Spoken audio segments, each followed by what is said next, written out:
6월 27일 목요일 하나님께서 주시는 말씀은 열왕기하 4장 18절부터 37절까지입니다. 봉독하겠습니다. 그 아이가 자라매 하루는 추수꾼들에게 나가서 그의 아버지에게 이르렀더니 그의 아버지에게 이르되 내 머리야 내 머리야 하는지라. 그의 아버지가 사원에게 말하여 그의 어머니에게로 데려가라 하매 곧 어머니에게로 데려갔더니 낮까지 어머니의 무릎에 앉아 있다가 죽은지라. 그의 어머니가 올라가서 아들을 하나님의 사람의 침상 위에 두고 문을 닫고 나와 그 남편을 불러 이르되 청하건대 사환 한 명과 나귀 한 마리를 내게로 보내소서. 내가 그 하나님의 사람에게로 달려갔다가 돌아오리이다 하니 그 남편이 이르되 초하루도 아니요 안식일도 아니거늘 그대가 오늘 어찌하여 그에게 나아가고자 하느냐 하는지라. 여인이 이르되 평안을 비나이다 하니라. 이에 나귀의 안장을 지우고 자기 사원에게 이르되 몰고 가라. 내가 말하지 아니하거든 나를 위하여 달려가기를 멈추지 말라 하고 드디어 갈멜산으로 가서 하나님의 사람에게로 나아가니라. 하나님의 사람이 멀리서 그를 보고 자기 사환 게하시에게 이르되 저기 수냄 여인이 있도다. 너는 달려가서 그를 맞아 이르기를 너는 평안하냐? 내 남편이 평안하냐? 아이가 평안하냐? 하라 하였더니 여인이 대답하되 평안하다 하고 산에 이르러 하나님의 사람에게 나아가서 그 발을 아는지라. 게하시가 가까이 와서 그를 물리치고자 하매 하나님의 사람이 이르되 가만두라. 그의 영혼이 괴로워하지만은 여호와께서 내게 숨기시고 이르지 아니하셨도다 하니라. 여인이 이르되 내가 내 주께 아들을 구하더이까 나를 속이지 말라고 내가 말하지 아니하더이까 하니 엘리사가 게하시에게 이르되 내 허리를 묶고 내 지팡이를 손에 들고 가라. 사람을 만나거든 인사하지 말며 사람이 내게 인사할지라도 대답하지 말고 내 지팡이를 그 아이 얼굴에 놓으라 하는지라. 아이의 어머니가 이르되 여호와께서 살아계심과 당신의 영혼이 살아계심을 두고 맹세하노니 내가 당신을 떠나지 아니하리이다. 엘리사가 이에 일어나 여인을 따라가니라. 게하시가 그들보다 앞서가서 지팡이를 그 아이의 얼굴에 놓았으나 소리도 없고 듣지도 아니하는지라. 돌아와서 엘리사를 맞아 그에게 말하여 아이가 깨지 아니하였나이다 하니라. 엘리사가 집에 들어가 보니 아이가 죽었는데 자기의 침상에 눕혔는지라. 들어가서는 문을 닫으니 두 사람뿐이라.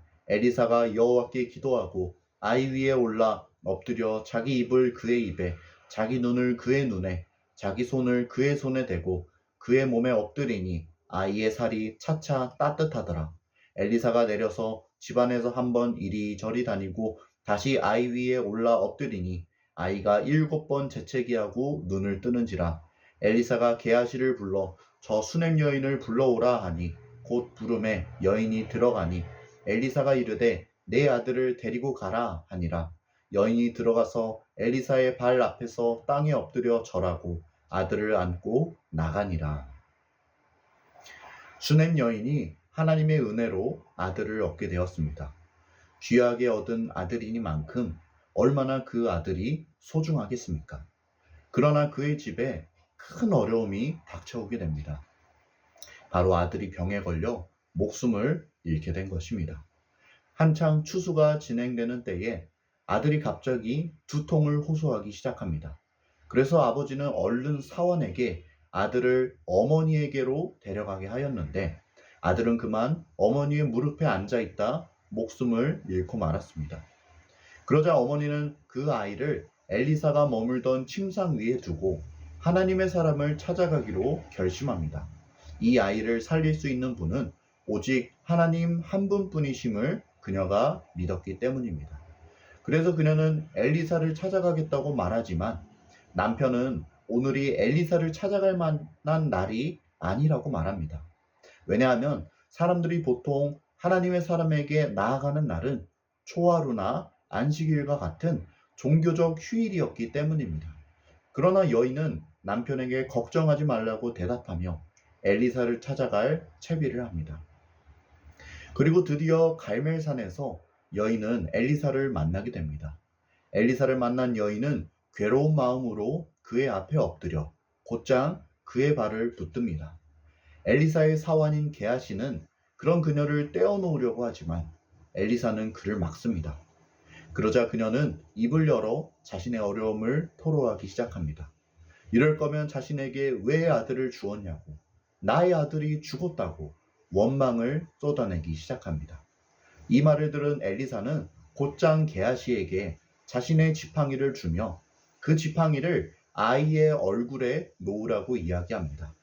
그렇게 게하시는 그 길로 아이를 향해 떠났는데 여인은 여전히 엘리사를 붙들고 간청합니다.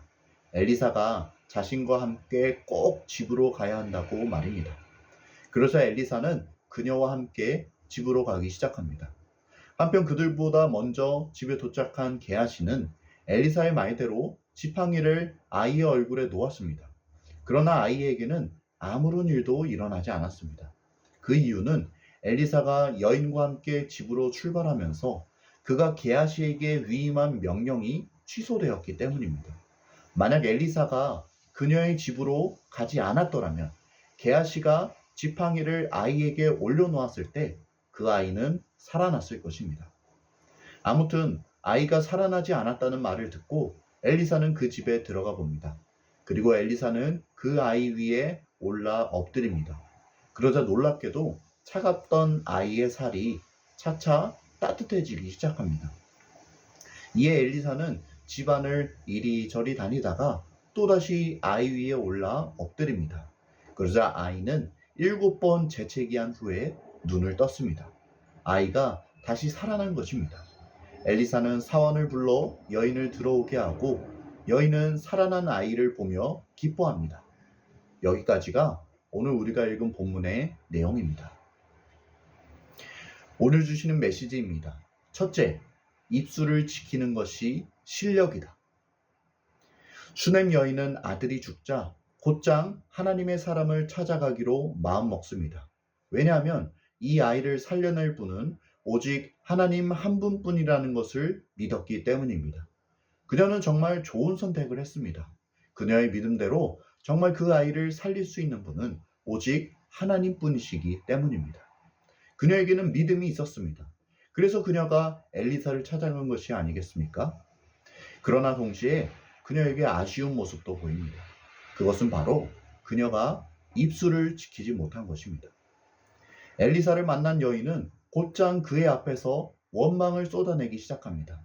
주여, 제가 언제 주께 아들을 달라고 하였습니까?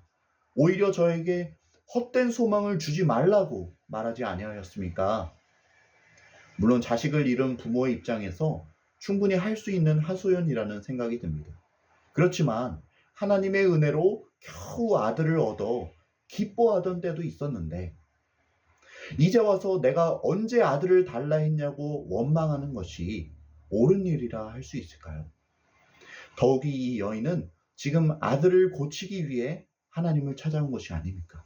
그렇다면 그냥 아들을 고쳐달라고 말하면 되지 왜 그 앞에서 원망을 쏟아내고 있는 것입니까? 우리는 이것을 보며 깨닫는 것이 있습니다.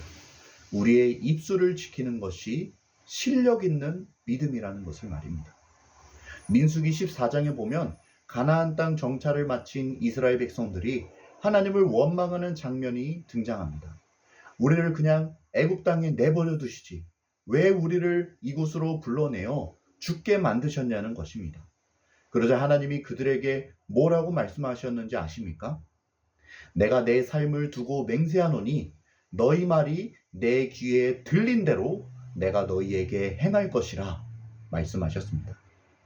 그리고 정말 하나님의 말씀대로 여호수아와 갈렙을 제외한 수십만의 출애굽 세대들이 가나안 땅을 밟지 못한 채 광야에서 죽음을 맞이하고 말았습니다. 사랑하는 여러분, 여러분의 입술을 지키시길 바랍니다. 입술을 지키는 것이 실력입니다. 입술을 지키는 것이 믿음입니다.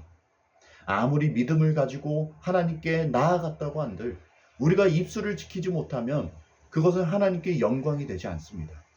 그러니 여러분은 이 수넴 여인과 같이 되지 아니하고 여러분의 입술을 지킬 수 있기를 바랍니다. 입술을 지키는 것이 우리 믿음의 실력이기 때문입니다. 둘째 주시는 메시지입니다. 끝까지 믿는 것이 실력이다. 수넴 여인은 위기의 상황 속에 가장 좋은 선택을 하였습니다. 그것은 하나님을 믿고 하나님을 찾는 것입니다. 하지만 그녀의 모습 속에 여전히 아쉬운 점이 보이는 것도 사실입니다. 그것은 그녀가 하나님을 믿기는 믿었으되 끝까지 믿지 못한 것입니다. 엘리사를 찾아간 그녀는 그의 앞에 원망부터 쏟아놓기 시작합니다. 내가 언제 주에게 아들을 구하였냐고 따지면서 말입니다. 하지만 한번 생각해 보시길 바랍니다. 하나님이 정말 그 아이를 살려주실 것이라 믿는다면 이렇게 엘리사를 만나자마자 그에게 원망부터 할 이유가 있습니까?